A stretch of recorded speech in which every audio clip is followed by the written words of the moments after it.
নমস্কার বন্ধুরা, আজ আমি দেখাবো পিপড়ে শাক ভাজা। পিপড়ে শাকগুলোকে প্রথমে আমি কেটে সুন্দর করে সেগুলোকে পরিষ্কার করে ধুয়ে একটি পাত্রের মধ্যে রেখেছি। আর রেখেছি ল্যাঠা মাছ ভেজে, আর সেটাকে ছাড়িয়ে রেখেছি যাতে খাবারের সময় কাঁটাগুলো মুখে না বাঁধে তাই। আর রেখেছি রসুন থেতো করে, আর দেবো কাঁচা লঙ্কা। এই হলো আমার আজকে রেসিপির সারঞ্জাম। এবার আমি কড়াইতে পরিমাণ মতো তেল দিয়ে দিলাম,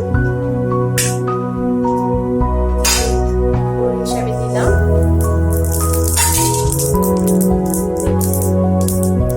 রাঁধুনি ফোড়ন দিলাম, এবার দিলাম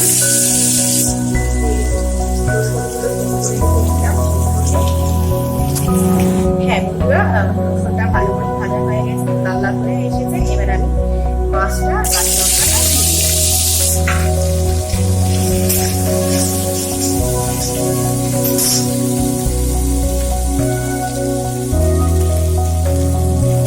যেহেতু আমার মাছটা ভাজাই ছিল তাই আমি আর ভাজবো না। এবার আমি শাক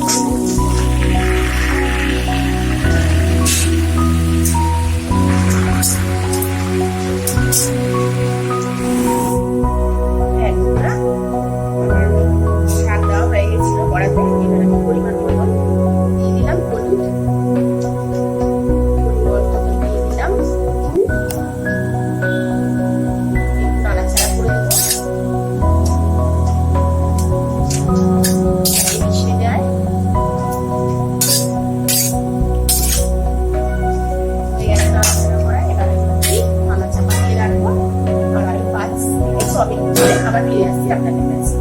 এবার ফিরে এলাম আপনাদের কাছে। আমি খাবার দেখবো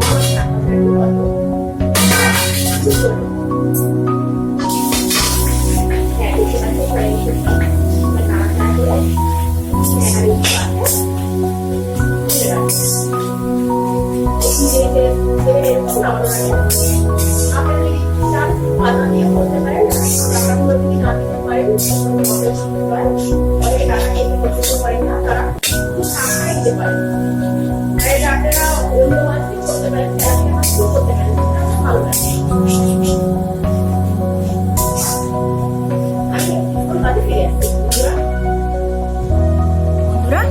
আপনারা দেখতে পাচ্ছেন আমার শাক ভাজা হয়ে গেছে।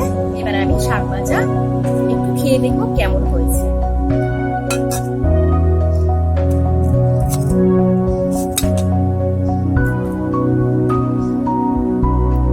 খুব সুন্দর হয়েছে, আপনারাও করতে পারেন এইভাবে আমি যেভাবে করলাম। আজকে আমার রেসিপিটা এখানে শেষ করলাম বন্ধুরা, নমস্কার।